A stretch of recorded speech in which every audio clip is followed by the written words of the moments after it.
the This Is Metal show. I can't tell you guys, all watching this, what an exciting episode this is going to be. This was put together at the last minute. We were supposed to have another guest, but he called and informed me that he was unable to do. We're going to reschedule it because his hotel had very little Wi-Fi. But so instead, we got our good friend Carl Canedy. He came on once before by himself, and he came on the last time with his bandmates in the Ross. Today, though, we're talking about Carl's book, Tales of a Wild Dog. Now, Carl, I got to ask you, talk a little bit about how the opportunity came to write the book. What was the process like for you? Well, that's a good question. It took, we all do a lot of interviews, and people would say to me, interviewers would say, you need to write a book. So I'd heard that for years. Yeah. And then a Russian journalist did a 4-page spread on me in a print magazine in Russia. Yeah. And he knew so much about my career that I was shocked. He kept saying, you got to write a book. I go, well, why don't you work with me on the book? But then we decided that Russia, being the time difference and the language barrier, even though I spoke English, we decided not a good idea. So Martin Popov talked to me one day. We spent an hour on the phone, and he said, you have to do a book. And he convinced me to do a book. So I bought transcription software. That sucked. Unbelievable. It just wasn't, I type well, but there's no flow to typing. You edit yourself as you go, and there's no vibe to it. There's no good feeling from that. And then I was contacted by Doc Harrington, who said, I will transcribe your audio files. So we started, and that's when I said, fine. And he's told me that I don't even know this. He knows so much about my career that they have me logged at like 245 different projects, which is unbelievable to me. Wow. I had no idea. I know I've been busy over the years, but I had no idea. So anyway, he said he would transcribe my audio files. And I thought, well, that's great because I'm doing it for my daughter, because she always said, whenever you talk about your childhood, it's so sad. The stories are so sad. So I thought, well, we can't leave it at that, can we?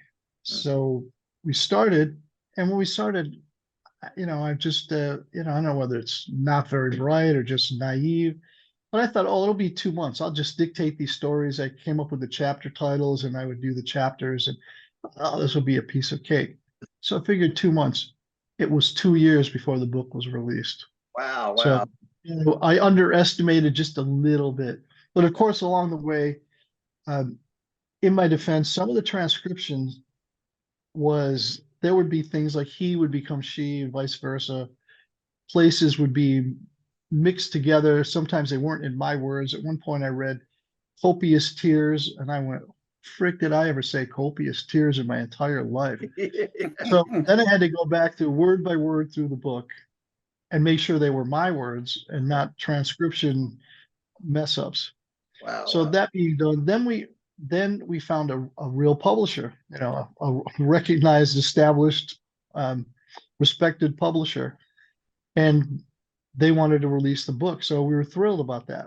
Then we were told, you have almost 500 pages. No, the book will be way too expensive at 500 pages. So now we have to edit out almost 200 pages.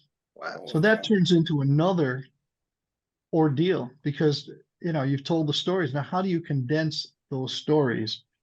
You're basically talking over a third of the book now has to get cut. And that was another torturous event. And quite honestly, I don't really know what all got cut from the book because I just couldn't bear to go back and read it. I just said, Doc, you do it, and keep everything germane to my story, and the rest you can whittle down as you see fit. And so I'm hoping that everything that's important is in there, but there's probably some people who are offended by what was eliminated, but not by me, but just the way it was. So that was once you started working on the book, Carl, did you tell the story like chronologically? I mean, of course, in the book you do, but you just kind of start from the beginning of your life, or when you tell the stories are kind of all over the place, and then you put it in the correct order? I tried to do it chronologically. Yeah. But it wasn't really possible because sometimes somebody would talk to me about something, or they would mention something, or something would trigger something in my mind about a story. Yeah. And so I would just go with it. okay, fine, I'm thinking of this, and I would just do the title There for you that go. chapter, and I would do it that way. But of course, we did try to make sure it was chronological. And that's up to Doc. You know, Doc was great at, he knew all the dates. There were things I didn't know the dates. You know, he did all the interviews with people. He contacted the people who were, you know, contributed to the book. I think Mr. Collier is one of them. And, Wow. you know, so it was up to him to handle that part. So it was good for me because the caveat for me was everyone can say whatever they want, good, bad, or indifferent. We will not edit a word of it. And that was my thought on it. I don't even care what they say. Whatever they say, and they should have their say in the book. And they want to contribute, great. Keeping it honest, that's cool. You know, a lot of people would try to edit stuff maybe that they didn't like, but I dig that because it really keeps it honest. I'm going to throw it to you guys. Lethal X, do you have a question for Carl? No, like I mentioned earlier to you guys before we started, I've been in the process of writing uh, books and different things and short story type things I put into scripts, and I know what goes into that. So I can definitely piggyback on the whole process of what he's talking about.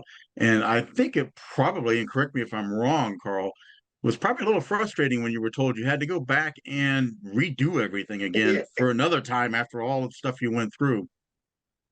It was gut wrenching. First of all, it was a torture for me to go back through the book to begin with, to go back through and make sure that everything, it was my words. They were all my words, the way I wanted to say them, express them. That was really hard to go back, to revisit what I had already done, because now I have to sort it out and then I have to go through the whole emotional. And there were times when it was very, very emotional. And there were times also because of that, there were two different times, Doc talked me off the ledge because I'm like, F this, I'm not going to put the book out. My daughter has the audio files. I don't want to deal with this anymore. This is too much stress, too much strain for me to go through. But we worked it out. But it was difficult to go back through and redo it, without a doubt. Now, Mr. Collier, you and Carl go way back. You guys are really longtime friends, so I'm sure you love to ask him a few questions about the book. Oh, absolutely. So I haven't had a chance to read it yet, but I did order it. Just so you know, I support all my friends. Thank you very much. Thank you. There's two I'm things ordering I it want. too. Yep. There's two things I want to ask you about, Carl. When we were recording together, I think you told me a story about your mother bought you a drum set or financed a drum set. Is that correct? Okay. And the second thing I was going to ask about, you took lessons from Carmine Appice. You found his number in the back of a magazine or something. Those are the two questions I had for you about your mom. So let's talk about No, your my mom mother, first. you know, it's funny you remember that because my mother, I wanted drums forever. And of course, we were poor. We had no money. It was a single mother. And so I had practice pad, and my cousin convinced my mother that I had talent with my practice pad.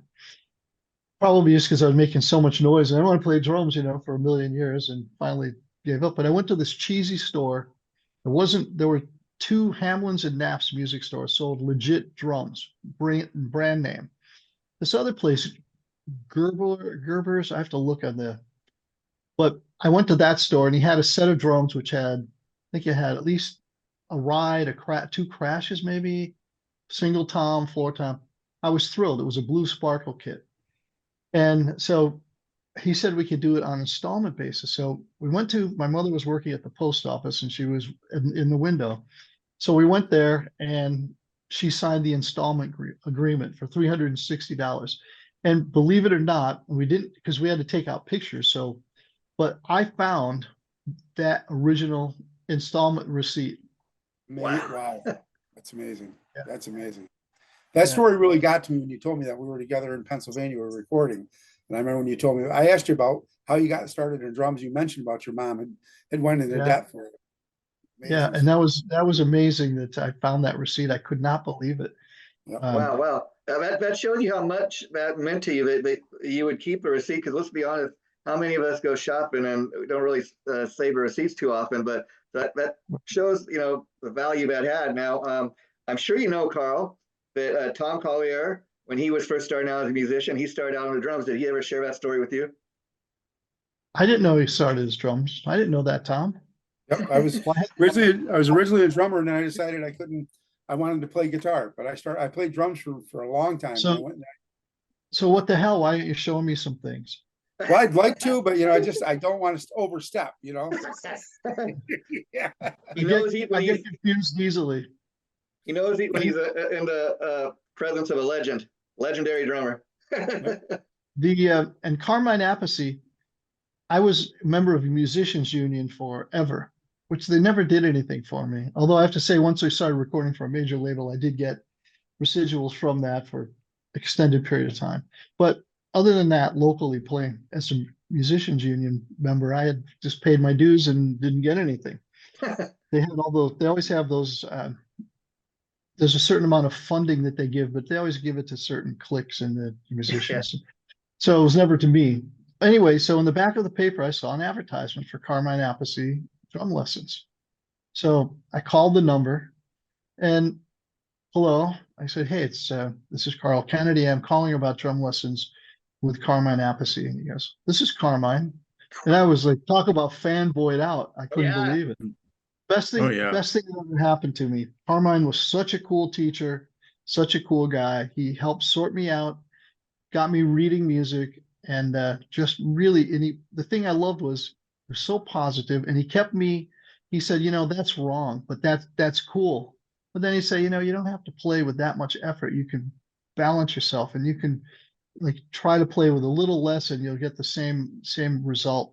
It was just fantastic, what he helped me with. So I can never thank him enough. Plus, he was also, and still is, one of my favorite drummers of all time. I just love the way he played. First time I saw him on Ed Sullivan, I was like, oh, Carmine and Dean Denali are like, wow. And Buddy Rich, those guys were huge influences. Wow. And I got to share with you guys, while we're on the subject of Carmine Appice, he's going to be releasing a special tribute to his band Cactus, featuring an all-star lineup. And I'm bringing it up because just yesterday we confirmed that we're going to have him come on the show at the end of this month. So we're looking very forward to that. And we'll be sure to ask him about his time with you, Carl. Yeah, tell him I said hi. And he was the first, he was a cool rock star. And one time he needed a ride. I think his Pantera was in the shop. You have to ask him about his Pantera. Yeah. Wow. And so I had a white cat with us and we were moving, and that's what we had stopped. So he had a blue pea coat on, and the white cat sheds like crazy. Yeah, and she said, no, totally cool. And he was petting the cat, and we gave him a ride wherever he was going. And he was just totally down to earth, no ego, just a fantastic guy, and a great educator. I've seen a number of his seminars at clinics, and just always very, very cool. Yeah, and I mean, if anybody knows anything, it all followed Carmine's career. One of the first things he did was put out that drum book that is just it is a very famous drum book, Realistic Rock, and that was the first book I ever went through. Wow. And Carl, again, I'm going to hold up the book, Tales of Wild Dog. It's the book we're talking about. People can get it. I got mine on Amazon.com. Probably can order it directly through you, but also I was reading in the book that you read, and you met another one of your idols, Tony Williams, who's I believe a famous jazz drummer. Talk a little bit about that. Well, my good friend Billy Hilfiger, rest in peace. He's such a great guy. Billy was working at Manny, so he called me one day and said, Carl, take this number. Tony Williams is giving lessons. So I went, oh my God, unbelievable. So I called Tony Williams and started taking lessons from him. And it was a great experience. And to this day, I still use what I learned from Tony Williams with production. And I didn't know at the time that Tony was becoming, like, he was getting into composition and would eventually, move into that direction. Besides being he was playing with Miles Davis at age 16. Oh, there you go. Say no more about how phenomenal he was. Yeah. But so, I played on his mustard colored drum set they had set up. I was taking lessons one day, and it was at his kit, and the window was open, big window in front. And this is in Harlem. Wow. And overlooking a courtyard. And I said, wow, don't the neighbors complain? He said, no, I own the buildings.